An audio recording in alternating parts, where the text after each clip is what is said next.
Good morning, everybody, and welcome to another Wednesday, which means another episode of Doing Sport Differently. Really gratefully sponsored and supported by Vic Health. I'm joined today by John Chalmers from the Mordialloc Yacht Club. John, welcome to you. Hi, Steve. It's great to chat with you. Yeah, I'm really looking forward to it. We were joking in the I guess the prelude that an accountant talking to an economist should be a riveting conversation. Quite topical, but let's not go there. So the Mordialloc Yacht Club, you started a program not about boats or motor yachts or anything, but stand-up paddle boards. Why did a yacht club introduce a stand-up paddleboard program to its offerings? Well, I mean, we've got great facilities down there, and it's an amazing location. We're on a beautiful island in Mordialloc Creek on Port Phillip Bay. So there we go. Have a look at that. We've got 90 boats in 90 moorings. It's full. But as you can see, it's traditional. It's traditionally focused on men in their boats. There are a few women who've got boats, but, you know, these boats sit there. They're permanent, tied up with big ropes, and that's how the club has been. So I'm on the committee there, and we heard there was a Vic Health grant encouraging women to participate in exercise. So we looked at the idea of a women's supboarding program, and everyone was quite supportive of the concept. So I applied for that grant, and it was successful. So what was what was the goal of the program? What were you trying to do by creating this program? We were trying to broaden the activities of the club. The idea of just being a club for big boats is traditional, and yacht clubs are fairly traditional.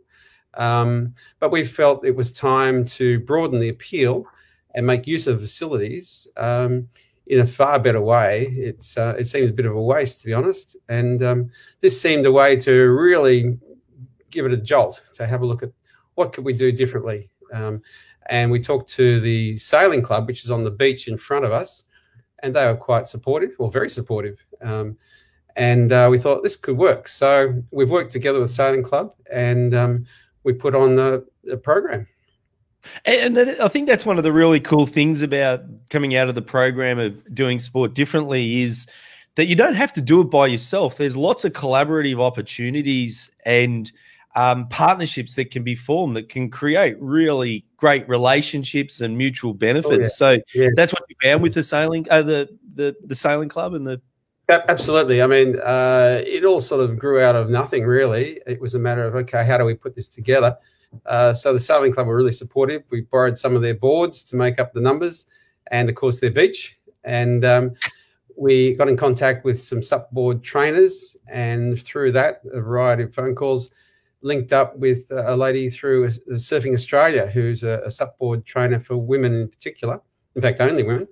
And she was very keen to come down, and so we designed a course that would fit the participants that we had. So it all came together very easily and very well. And it was good to have somebody who was a professional trainer, so we could be confident we'd put on a good course.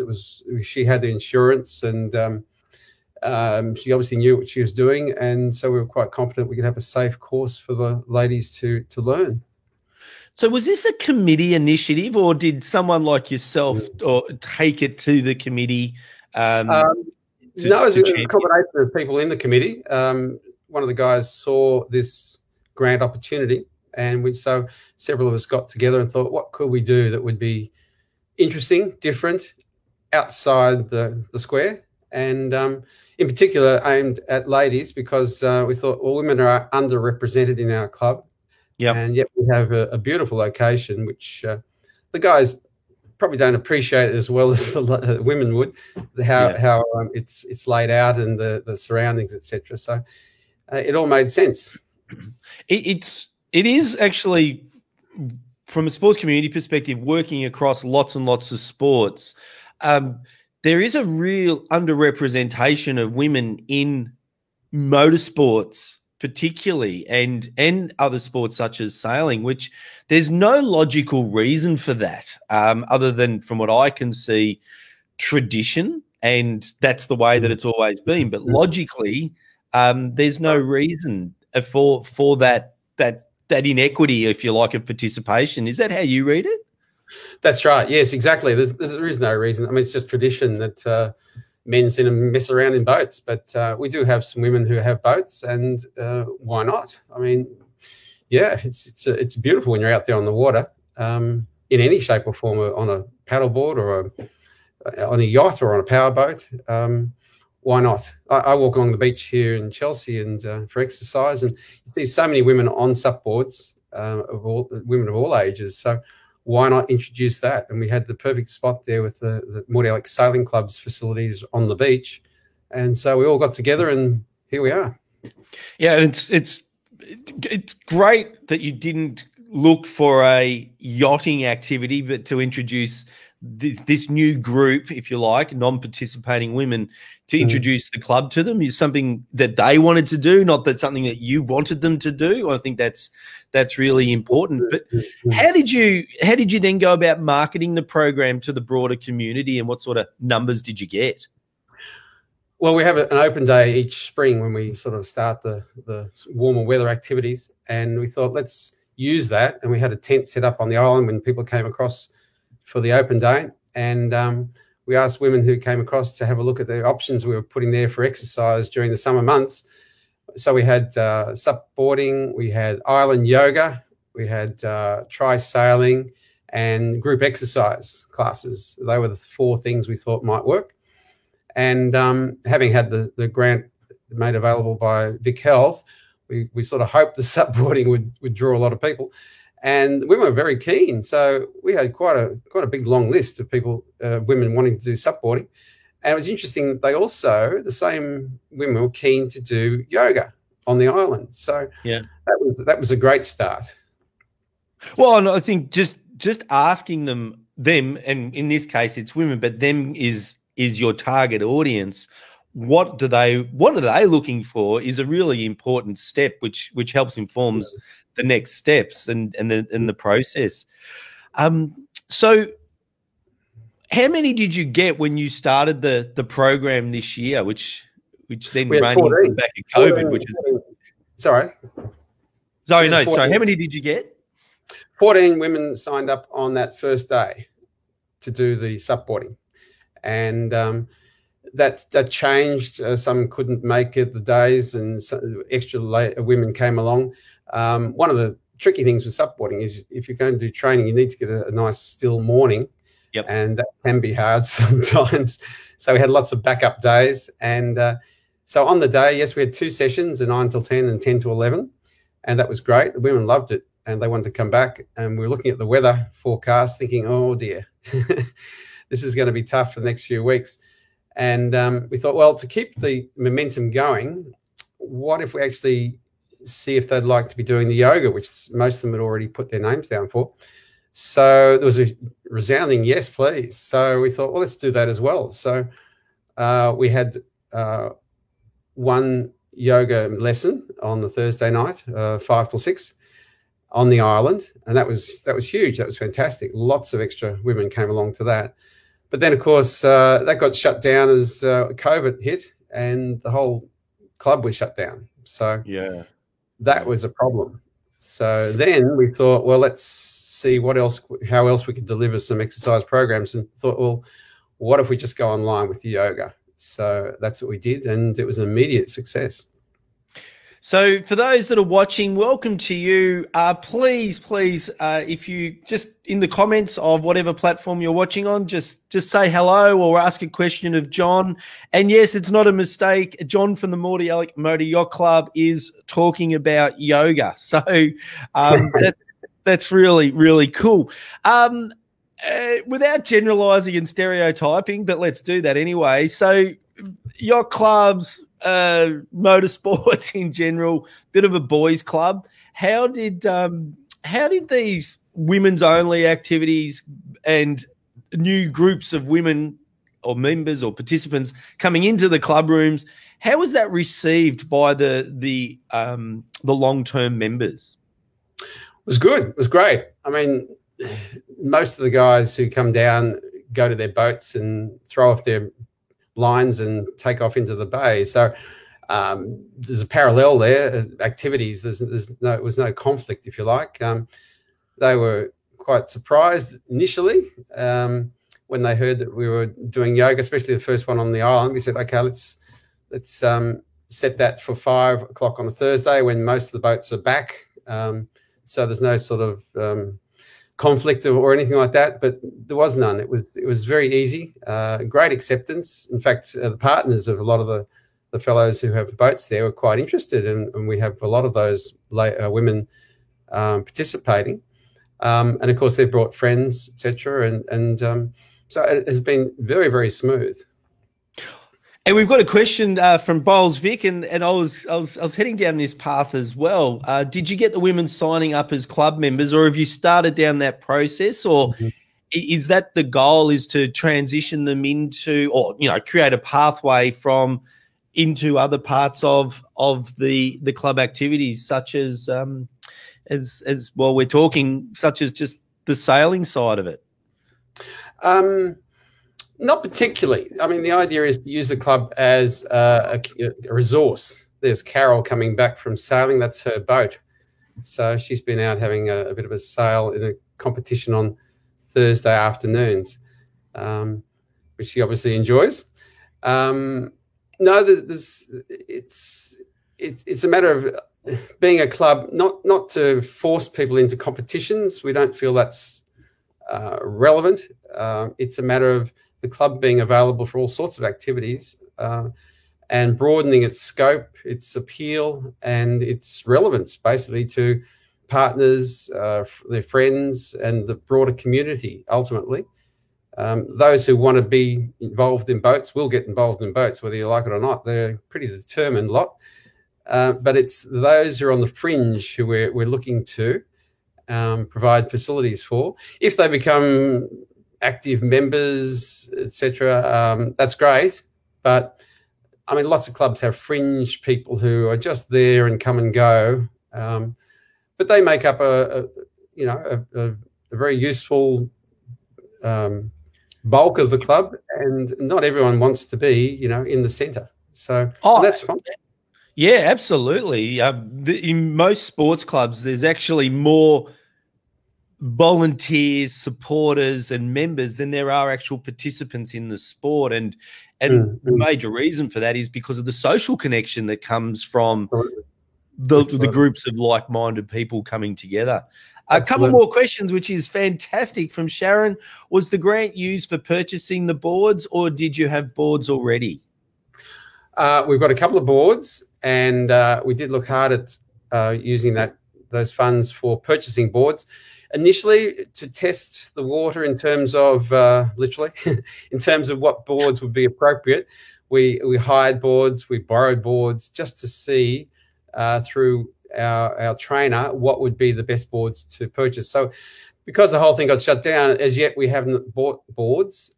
When we get into the summer months, and hopefully, COVID is letting us do some activities, then we'll get more serious with working out exactly which boards are best for women to use. But I think, Sharon, one of the beautiful things about what the grant allows clubs to do is trial it and fund a little bit of, whether it's the instructor or equipment or whatever it is, and then allow you to see whether it's just one of the really key important parts of the Vic Health program is ensuring that it's sustainable. So allowing that a pilot is really important. And so how will you change it when we're allowed back on the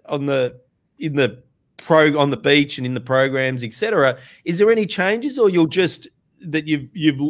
incorporate as from the learnings, or will you just go again because it was just a nice simple activity? We'll go again the first time, I think. We'll obviously run a survey of those who did the first day. That's all we got in before everything changed.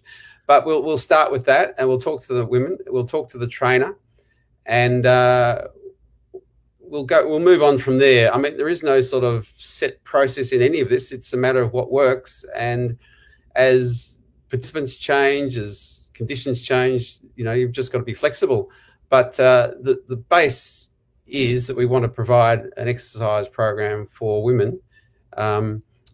So hopefully they make it part of their daily or weekly routine to get some exercise. I mean, that's the aim of the whole thing. We could all probably do with a bit more exercise.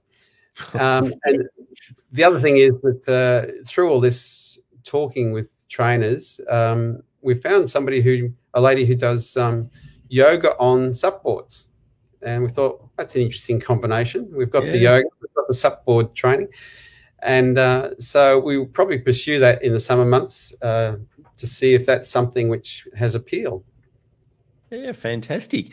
Just flicking over to the yachting side of the club, Vivian Drew. Vivian, welcome to you. Vivian, just for a little bit of background, is the president of Gliding Victoria. So Vivian asks, women are often feel intimidated to continue in niche sports by their financial capabilities to continue sailing, yachting, flying. In her case, has this been an issue for the yacht club historically or traditionally?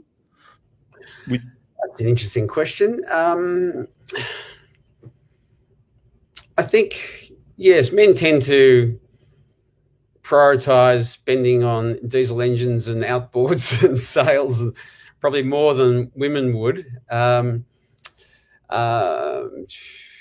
I guess generally I'd agree with that women would be reluctant to divert funds, especially when they're scarce, to a hobby which is expensive. And that's where the SUP boarding is appealing, because once you've got a board, you really, a paddle, that's all you need. So that was another aspect which we thought was really important. And also the fact that if we have the boards down on our island or at the sailing club on the beach, you don't have to have a trailer or roof racks and you don't have to lift boards up onto your roof racks. So it actually works quite well to have equipment there. And certainly the clubs, the sailing club has equipment, and we'll be buying equipment, so that all you have to do is get there.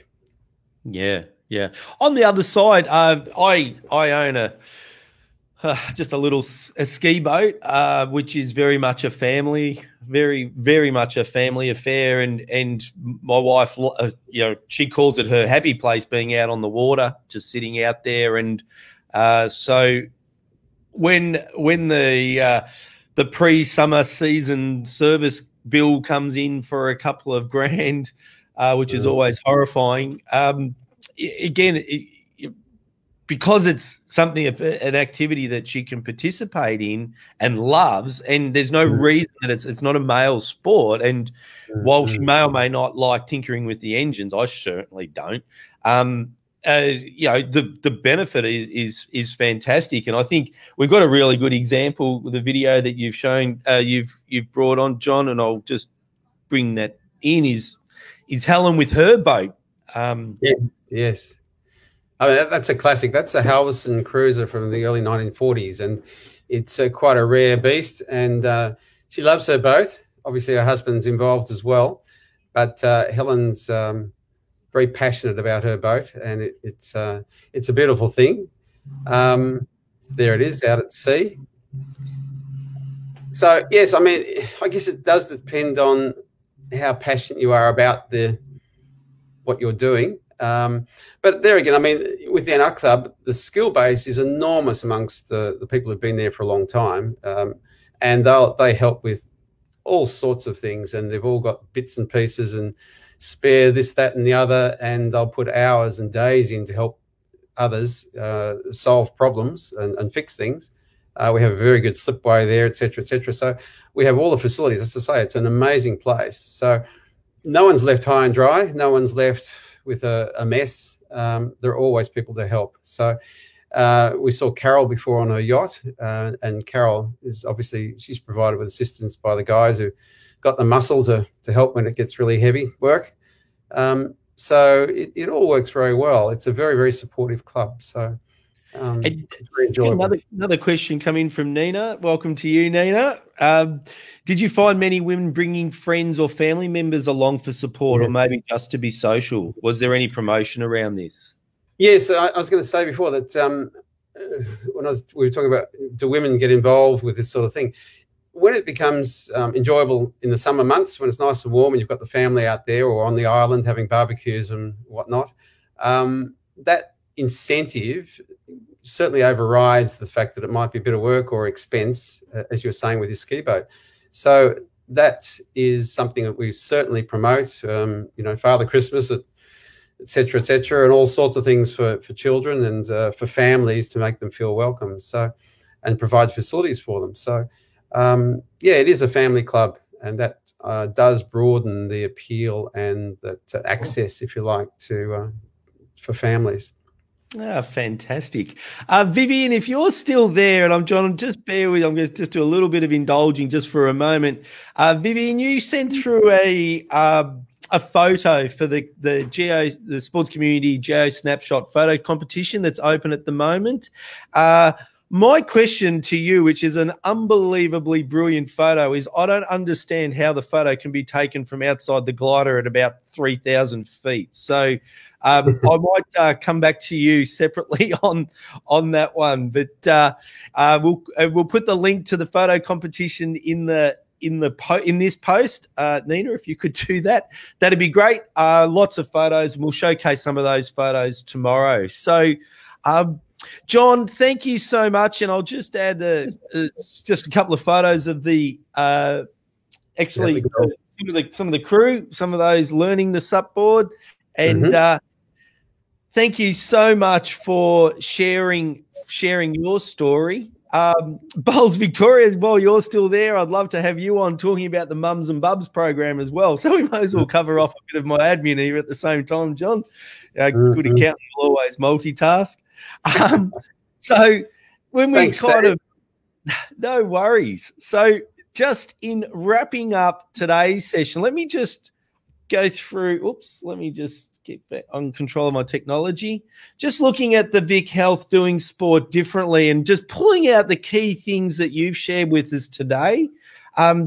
Engage with the target audience. Target market's a little bit too business-like for an accountant and an economist, but so you asked the ladies and the women what did they want. You looked at it through their eyes. You catered for the different levels of skills, and the deliverer is the most vital person. And consciously or subconsciously, you went to someone who had all the expertise, all the empathy, all the experience to make it a great experience for those that might be a little bit hesitant.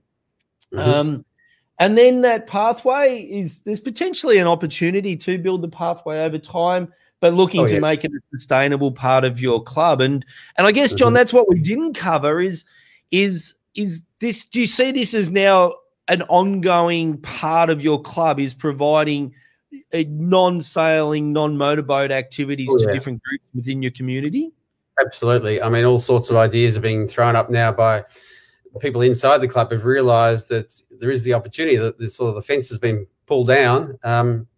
Yes, we're getting all sorts of suggestions, which is fantastic. I mean, one of them is, in fact, an online book club, believe it or not, which is actually proving to be very successful, especially as we're all cooped up in our homes. It's amazing how far and wide that has travelled in terms of people being involved through the book club and the support of the council. Yeah, I think we'll explore that very much in another session on its own, because I think there's that concept of looking outside the core of what we traditionally offer.